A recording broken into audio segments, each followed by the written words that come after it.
Attention, political science professors at universities everywhere. The wait is over. We have a definitive comparison between the first generation Volvo S80 and the second and final generation Volvo S80. This is a P2 era 2001 S80 T6, and right here we have a P3 era S80 T6 from 2009. Many people who watch my channel may recognize this car. This used to be my Volvo S80. Now it belongs to my friend Michael, who also owns this S80. And no, he does not plan on starting an S80 collection. This is now up for sale for what, $2,500?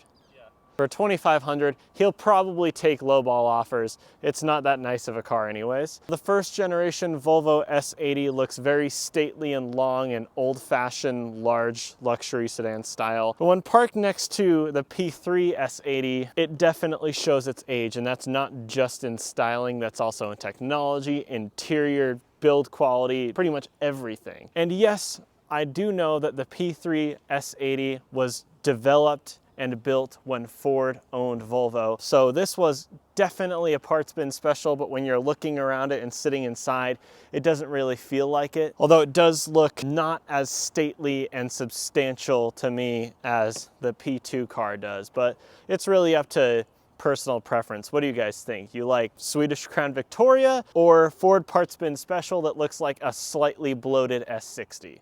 Let's start with the ghost from Topher Parker cars past, my old 2001 Volvo S80 T6. The P2 Volvo S80 takes a lot of its design concepts from the Volvo ECC, which was a concept car that was a hybrid with a gas turbine engine that they made in 1992.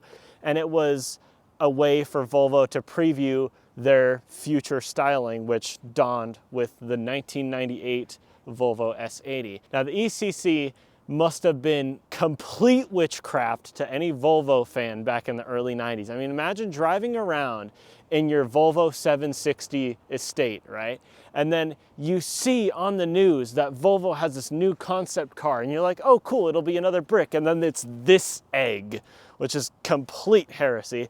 But hey, it worked, and this car was actually developed under Volvo itself. I feel like a lot of people could be getting it wrong that this is a Ford car and shares a lot of Ford parts, and that may well be true, but it was not developed under Ford at all. So this is a Volvo through and through. It's not a fraud like this one is. It is still a very handsome car, and I would say easily the best looking car that the Volvo P2 era brought about. Fight me in the comments, I'm ready to defend myself. This is a very, very pretty car, and it comes with all of the 90s European luxury car goodies like headlight wipers up front, which I absolutely love, and I'm taking points off of the P3 car because it doesn't include that. I don't care if it has washers and sprayers, it needs headlight wipers if I'm gonna take it seriously. The P2 era in general ended up being phased out in 2014 with the death of the first generation XC90. I forgot to mention that car up there was the dawn of the P2 era Volvo. Most Volvos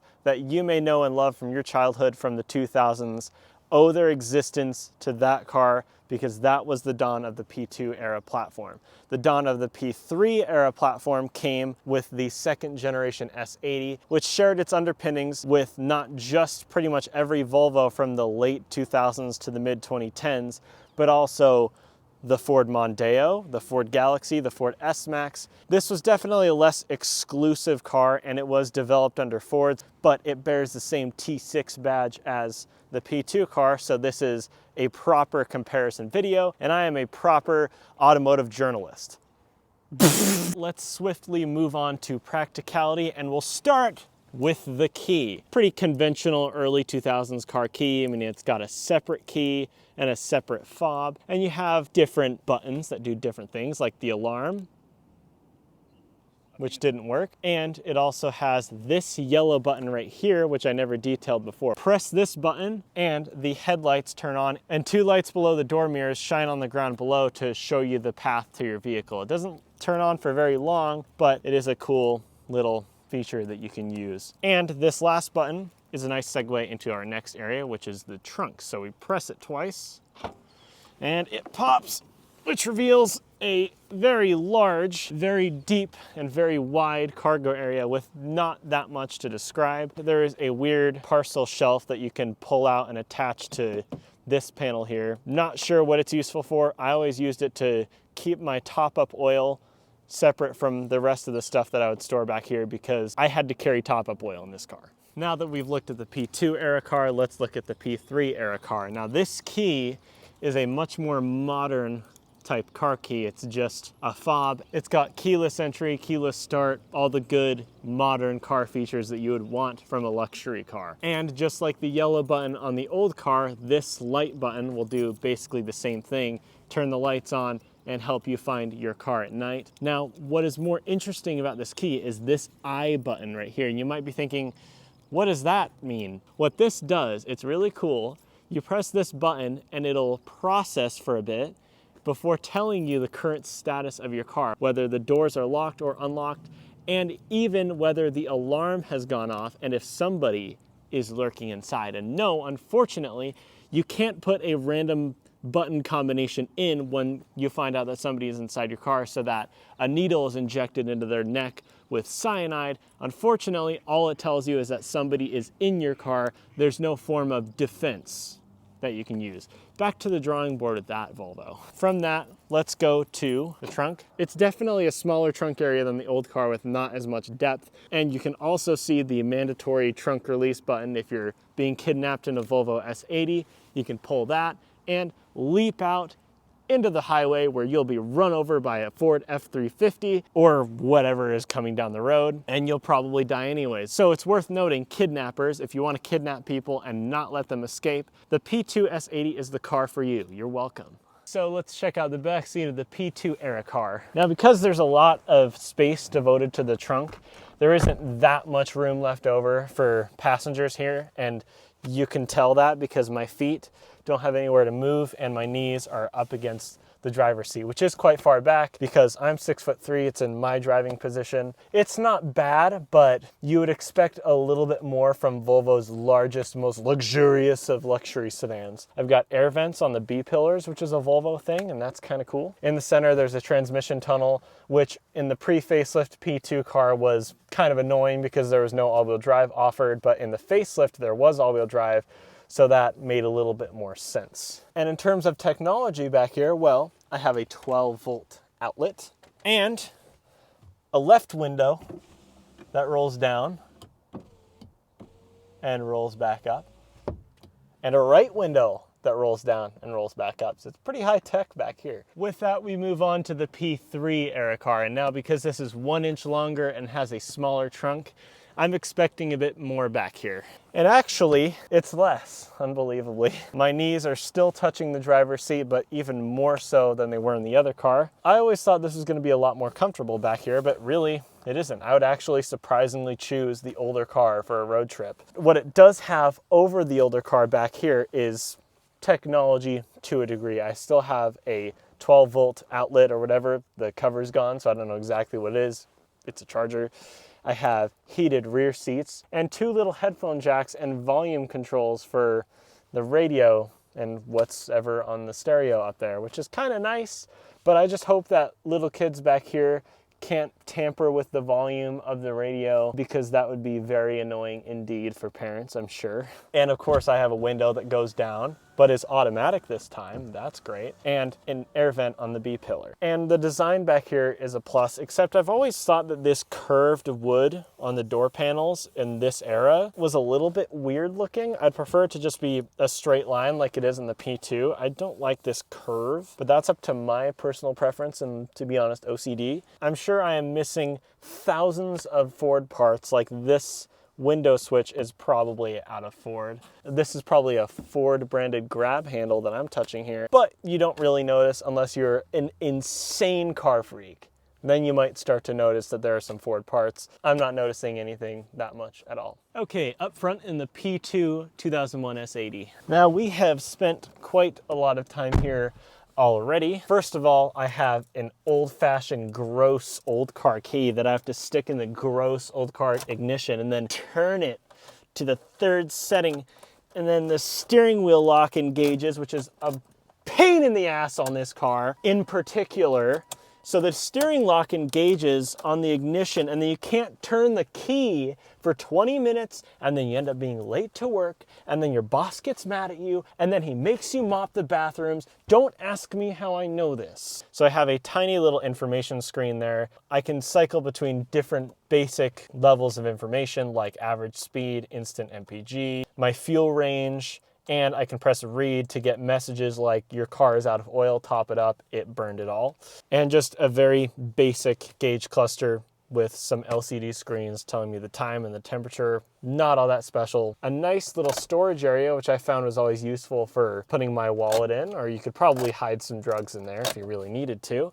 And on some Volvo S80s from this era, this was actually a panel that housed an in-car phone, which was really cool and high-tech. This car doesn't have that. This button right here is a valet mode button, and you have STC for your traction control, and this button, which folds down the rear headrests. They say that this button for the rear headrest is to improve your rearward visibility, right? I always found it more useful when I had friends in the back seat and I was driving along and I wanted to prank them and piss them off. I'd press that button. They'd instantly have the headrest just randomly digging into their neck. It was really funny. Now let's have a quick talk about interior quality. There's the cup holder. Yes, that is a cup holder. It is quite wiggly and plasticky. I wouldn't trust it too much to hold your Frappuccino. Why is it working perfectly when it's on camera, but when it's not on camera, it doesn't ever close? I have a separate little storage area here, and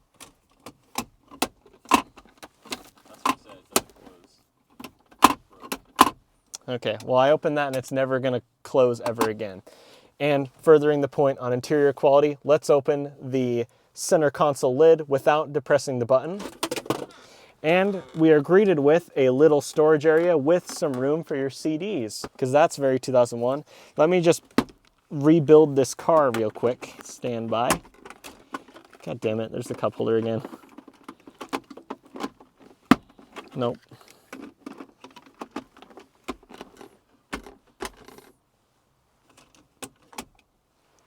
Yeah, so it's worth noting that interior quality on the P2 car isn't really a high mark up here, and that is very apparent in this area. Anybody who knows P2 Volvos know that these cup holders are a very big common failure point because it's all old plastic and it gets brittle. And this center console, the whole thing, I can shake it back and forth, as you can see. All of my complaints go away the moment I feel the crotch pocket in the front of the front seat, which me and friends always felt was enormously useful for holding phones, wallets, keys, whatever you wanted to put up there. It's a very, very nice feature, and that P3 better have it or else it fails at everything. And let's just talk about seat comfort. Oh yeah.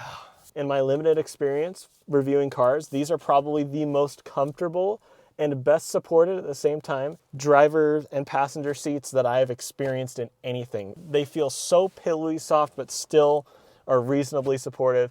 They are just fantastic. And ever since I sold this car 3-4 months ago, the one thing over everything else that I've missed more than anything in this car was the comfiness of this driver's seat. It is unreal. It's so good. All right, the P3 S80. And we sit down and hold everything before we do anything. Let's just check. Oh yeah, baby. She's got the crotch pocket. Hell yeah.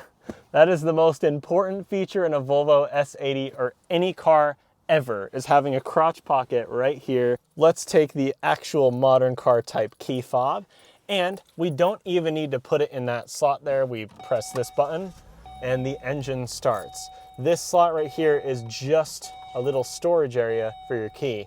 And when you put it in, it whirs and brings the key in place and holds it. It's very high tech.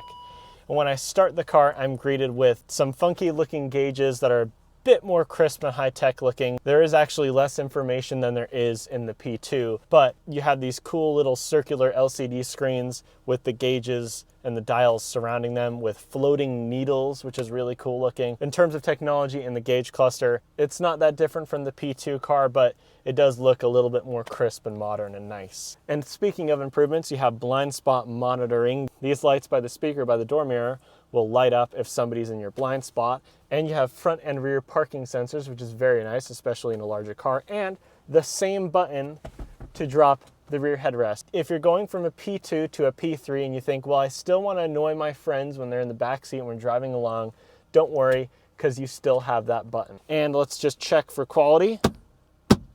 I can already, you smack this, which I'm doing in front of the owner of this car, you smack this and immediately it just feels so much more solid than when you smack the center console in the other car. It's actually feels like it's substantial. It feels like it's made of bricks and concrete. This car also has Bluetooth and all the goodies like an in-car phone as well, which the P2 car didn't have. This car has that as an option as well, but it's actually fitted, which is pretty cool. I absolutely love this wood trim in comparison to the older car.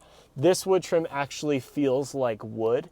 You can move your fingers along it and feel the little grooves in it, and it's soft and feels really amazing. The wood trim in the other car feels like plastic that's painted to look like wood, which it is.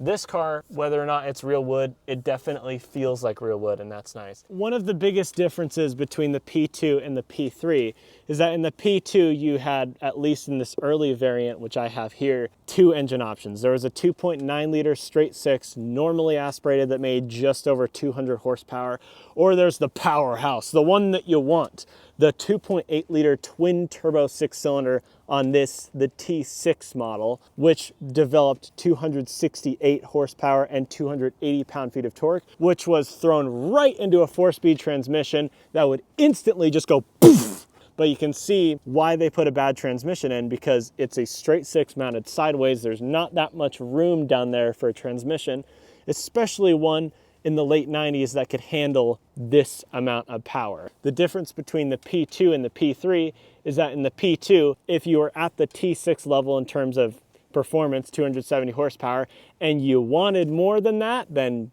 you were just f***ed. T6 was the most you could get, 268 horsepower. You want 8 cylinders? Then go to BMW. I can't help you, sir. The P3 S80 at first came with a 3.2 liter straight 6, which made 230 horsepower thereabouts. And there was this, which was a 3 liter single turbo straight 6 that makes 280 horsepower and almost 300 pound-feet of torque. But if that wasn't enough for you, you could step up to a Yamaha-built 4.4 liter V8, which made just over 300 horsepower, and that was all-wheel drive only. The Volvo S80 P3 was available with front-wheel drive or all-wheel drive. This car is all-wheel drive. And also, various engineering improvements and technological advancements allowed them to fit a transmission in here that was large enough to deal with more power. So this has a 6-speed automatic, which doesn't have a bad reputation for exploding every time you put your foot down, which is very, very nice. Here we go once again in a car that I know very well because I owned it, 2001 S80 T6. This was available as an even higher end luxury version called the T6 Executive, which had different leather seats, and it had a full center console in the back seat with a refrigerator and a TV. And imagine how cool that would have been, being driven around in Sweden and you're some CEO of some big company, or you're like a diplomat or something. You're being driven around back there and you're just chilling with your individual bucket seats. That would be really cool. I don't know if the Executive ever came to America. I certainly haven't ever seen one, and I thought that this one was one at the beginning because I'm an idiot. A couple things about the driving experience of this car, since I already know it. One of my favorite parts of the way this car drives is the low end torque. I think it makes peak torque at just about 2,000 RPM. I've driven this thing up a couple canyon roads, and when I do that, rarely ever needs to downshift because it has so much torque down low. I always found that to be really nice. On this transmission, I would have liked, instead of a manual mode, to have like PRND and then 3 or a low gear setting for engine braking rather than a manual mode. I don't know why a manual mode is here. To be honest, I've always been too afraid to use it because I know of the reputation that this transmission has. It's best to just be nice to it, you know, talk it up a little bit. Hey little buddy, you're doing so good.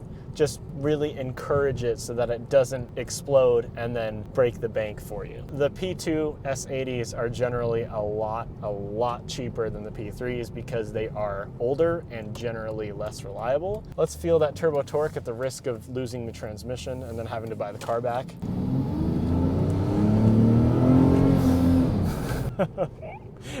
This thing flies. To everybody on the road, I'm just some 95,000-year-old grandpa on his way home from his bingo game. Nobody is gonna let me in on the highway on-ramp in their Civic Si, and then they'll be amazed to see this car completely walking them. I know because I've done it before. So it's definitely a sleeper, but I wouldn't drive it with too much of a lead foot because you don't want to blow up this transmission. In terms of ride quality and comfort, well, now that Michael has fixed the sway bar links, this car is very comfortable indeed, but I think a lot of that has to do with the cushioning that's in the seats. You can feel each individual wheel go over bumps in the road, and you definitely get some feedback to the cabin, but none of it is jarring or super uncomfortable. The steering is very direct, although it is very vague feeling, and the steering is very light, which is what I want from a car like this. I want to be driving this car with 2 fingers, sitting back, just relaxed. It definitely has some body roll, a fair amount of body roll for a car of this type, but it's not as bad as you'd expect. I expected this car to be horrible. It's not too bad, but I wouldn't go autocrossing in it. Front wheel drive again, but all-wheel drive was available later. I just think this car is completely hilarious to drive. It's so much fun to put your foot down, which we're gonna test handling here. I'm gonna put my foot down, go through this turn. Got a little bit of, oh yeah, it understeers like a lot. I put my foot down, started to go into the turn. I see the traction control light going, whoa, what are you doing? Michael grabs on for dear life, and it just understeered the whole way through the turn. This car doesn't feel necessarily super front wheel drive until you start to push it, and then its front wheel driveness makes itself extremely apparent. There's one word to describe this whole experience, and it's relaxing. It is very relaxing, very quiet, very comfortable. It's not quite up to modern luxury car standards, but it's up there. It's a very comfortable car to drive. This is probably the last time this car will ever be featured on this YouTube channel. I am definitely gonna miss this car a lot, but hopefully the next owner treats it well. So, goodbye. Here we are in the P3, and now here is the procedure with driving a Volvo S80. First, key in ignition, phone in crotch pocket. That's how you do it. So now what I'm immediately noticing with this car, the fact that the steering is a lot heavier than it is in the old car, a lot heavier, which I think is kind of a disappointing thing because when I get in a Volvo S80, I want it to be isolated and luxurious and easy on my 95-year-old muscles as I'm driving along. I will say the ride isn't as good, not as comfortable. The seats aren't as comfortable. I can definitely feel they're less cushy, a bit more supportive, but the seats aren't as comfortable, which is a bit disappointing. And I just feel more of everything in the road in this car. It's definitely designed to be a bit more sporty, which I can feel when I turn the wheel. There's much less body roll than there is in the old car. But I have to say, in terms of comfort, I'm pretty disappointed because one of the things that I loved the most about the old car was just how comfortable it was driving down the road with 2 fingers on the steering wheel, sitting back on my lazy boy Volvo couch and just relaxing on the way home. This can't drive any more differently, or can it? Because that old car had quite a bit of punch. Whoa, baby! This Dodge Avenger is about to have his pants blown off. Ready, fellas? 3, 2, 1.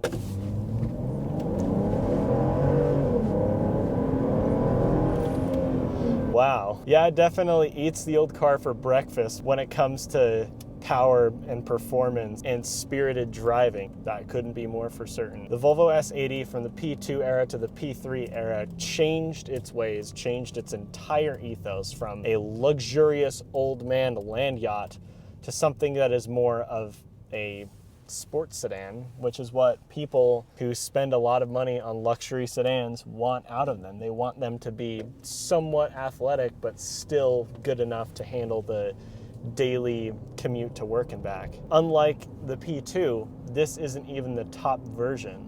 If you wanted more power, you could opt for a V8 with 30, 40 more horsepower that was built by Yamaha. I will say the engine makes a much, much better sound than it does in the P2. The P2 car just sounds so uninspired and dull. This car actually has a nice inline six roady noise to it. All right, here we go. Handling that same turn that we did earlier. We're going in faster. I have no idea how good it's going. Yeah, we went into that turn faster and it was a lot less scary than it was in the P2. Michael didn't have to grab on for dear life quite as much. Definitely more of a driver's type car, the P3. But if you want something really comfortable and wafty, the P2 is the better bet. Here's what I've learned from driving these two cars. The only similarities between the two are the S80 T6 badges on the back and the crotch pocket. Yeah, that's it. They're completely different cars. So with that, I'm gonna end that video there. I hope everyone enjoyed. Like, subscribe, do all the normal YouTube stuff, and I'll see you guys in the next one. Bye-bye.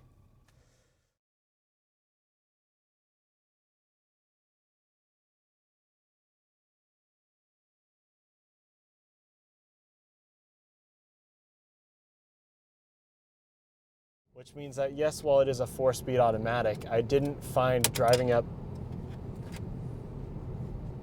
P2 air quality. There we go. This literally just came off the gear shifter and I didn't put that back on there. Okay, it's just not a good transmission. And this wood that keeps coming off the top of the shifter every time I touch it is really a good metaphor for what you're going to be getting into with this transmission, that's for sure.